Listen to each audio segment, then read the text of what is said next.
I'm sick to death of hearing people coming out of the closet about Brexit. They were sitting on the flippin' fence, they were. Didn't speak out, no, about the damage that Brexit was going to cause to the UK's economy and divisions in society. Same thing's happening in the United States. People are just sitting on the fence. In fact, they're sucking up to Donald Trump because Donald Trump expects loyalty, you see. Transactional loyalty. If you want the riches of Donald Trump, you got to suck up to Donald Trump. You got to be his fluffer, if you know what I mean. Just like Nigel Farage. Where is he on Brexit now? He's flirting around in flippin' the United States. Partying in Mar-a-Lago anyway while you happy boot the whole like button because it helps the channel, you know. No. Unfortunately, it's too late for us in the UK. Well, actually, not for me because I escaped to France. But anyway, for you lot stuck in the UK, watching your fuel prices rise, the cost of absolutely everything are rising, and now Donald Trump is going to be placing tariffs on you as well. You'll be seeing them prices rise and the lack of sales causing businesses to go under. The cost of everything is going to increase. We will see inflation. We will see interest rates go up. But where were those people during the Brexit campaign? Where were they speaking out? It was down to little old me and others like myself speaking out about the Brexit deal, the trading corporation agreement, how shit it was. It was always going to be shit because that's what Brexit is. It's a pile of shit. Sorry, I'm just going to speak as I say it. Now, I said it about Trump voters. They're flipping idiots for voting Trump. Stupid is as stupid does.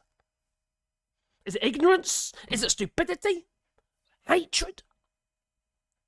The fact that they're absolutely horrid at people? Is it that? Is it the fact that those who voted for the Brexit, they were so down that old rabbit warren you didn't know? Tribalism, you could say. They just wanted the Brexit. Just want the Brexit, they would say that. Out loud to everybody. It's not the Brexit I voted for, they would say. Should be a no deal, even though that wasn't even on the cards at the time. Even Nigel Farage said, oh, no, no deal, of course not. Customs union and stuff like that, you know, not advocating for that, no. That worm turned. Well, he turns with the wind, that he does. He's got a lot of flippin' wind. He's a bag of flippin' air, isn't he? To be honest. But now we've got others in prominent positions in the United Kingdom, such as the Bank of England governor, Andrew Bailey. Him too, speaking out against the Brexit. Where was he during the Brexit? If anything, he came out as being a Brexiter. Yes, that numpty, Andrew Bailey and part-time gimp, is now saying that Brexit is a bad idea. And he's also saying that the United Kingdom needs to rebuild its relationships with the European Union while respecting the vote. Well, how does that work? It's not about whether or not you have special handshakes and shit like that you do with Donald Trump. No. It's about the rules. The European Union is a rules-based system. It always was. And we were part of that system, but not anymore. We don't have a seat at the table. We're begging for crumbs underneath the table.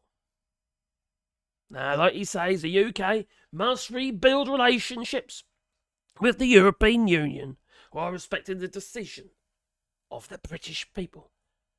Who were those British people? Oh, they're the flippin' numpties who voted for the Brexit. I'll say it as I see it. If you don't like it, tough. Because quite frankly, the damage that you've done voting for the Brexit is unforgivable. You know what you're voting for. That's what you told us. You said you do. But the United Kingdom is in such a bad way. It's on its hands and flippin' knees. Oh, I know lorry drivers could say, well, our wages have gone up. I like the Brexit. We can't even get the stuff into the United Kingdom. We've got lorry drivers in the EU saying, no, I'm not going there. Too much aggro. I don't want to be stuck in Sevington for about 7 days while I'm waiting for customs clearance. Don't want it. Those who advocate for the Brexit are complaining now. The fishermen, the fishing merchants. Oh, they've gone under, half of them. Even Ian Perks, who was a poster boy for Nigel Farage and Alexander Boris de Bevel Johnson. It's the same thing that's going on in the United Kingdom as going on in the United States with Donald Trump. These people don't have a singular brain cell to be able to work out for themselves the effects of their decision. It screws business. Oh, wow, look at the United Kingdom. Alexander Boris de Bevel Johnson said F business, didn't he? Well, how can you F business if you want to actually have a functioning economy? The idiocy here is just unbelievable. And it's getting worse. We now have the idiots in Parliament. They call themselves the Reform Party. UK Limited. Owned by Nigel Farage. Yeah, majority shareholding. I wonder where all those donations are going. Are you flippin' stupid? Clearly you are, actually, because you voted for them. And you voted for the Brexit. It's clear to me that there's a lot of people out there who don't think things through. And just to say that, oh, well, how can you tell the future? You don't know what's going to happen. Flippin' out. Just read the flippin' rules. Just like playing a game. There's rules. Like Monopoly.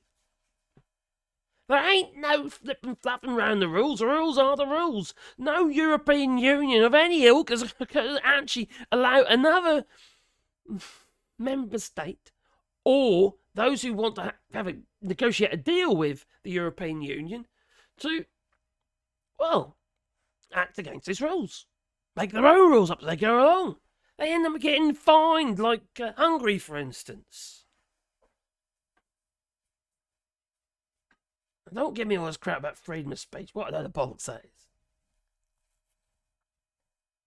These people are dangerous.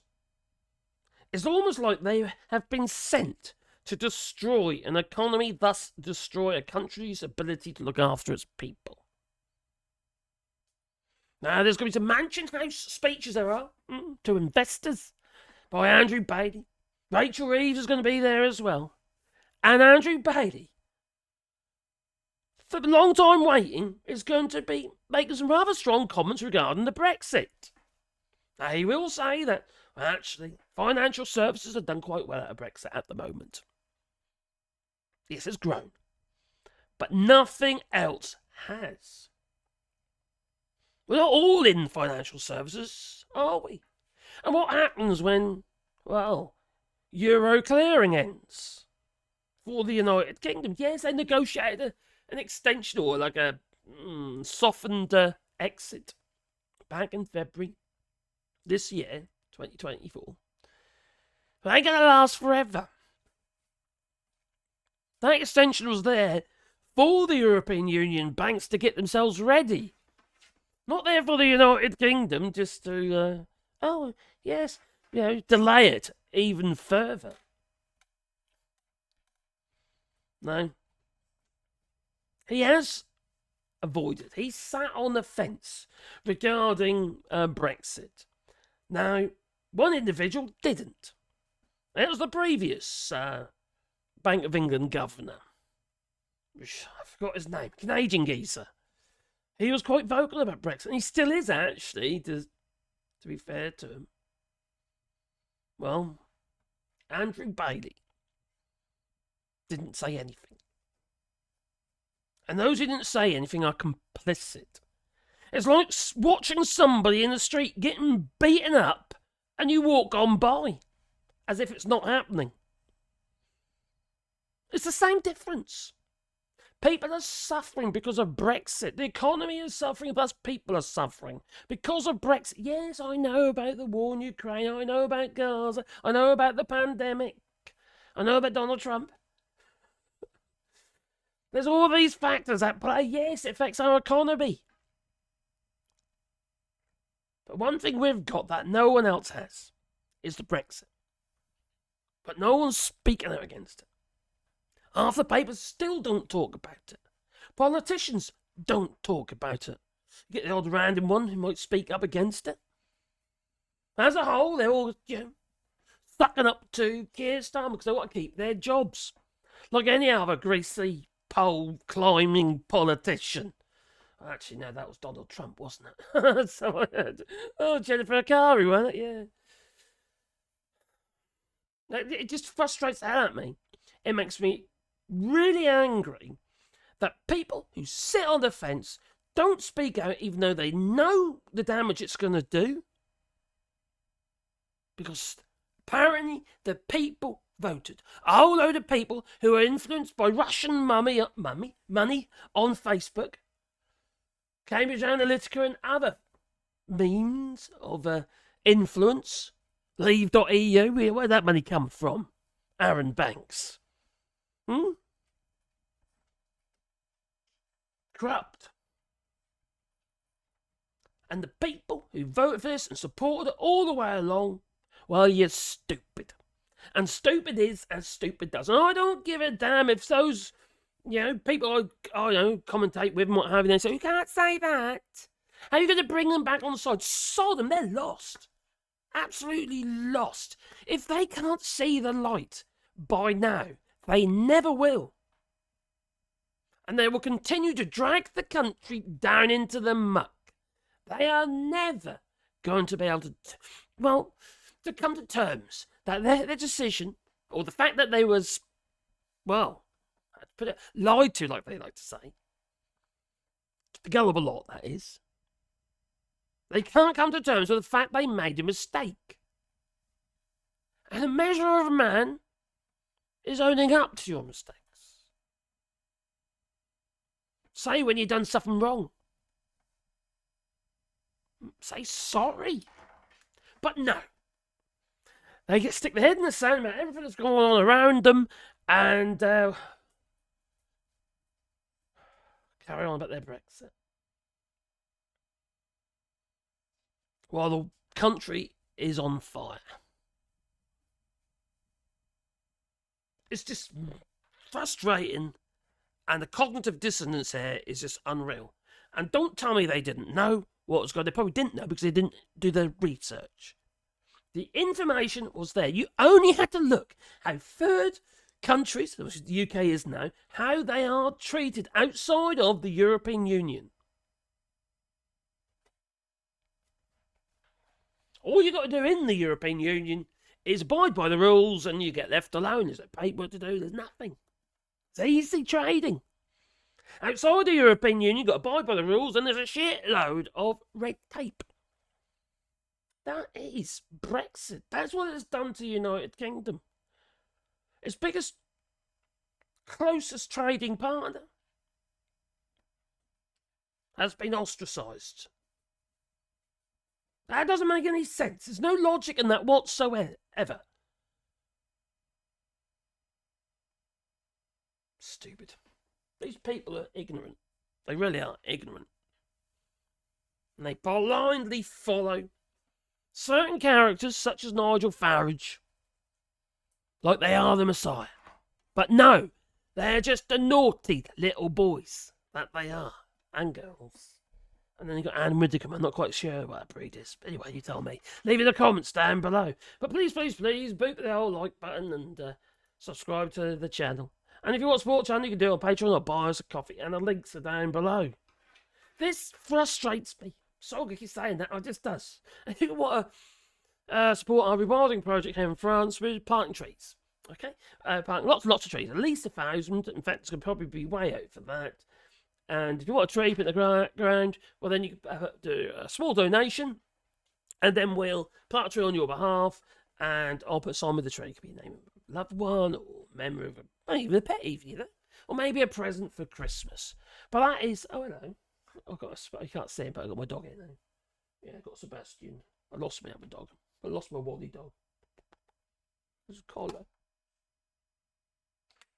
Anyway, links down below. Toodaloo.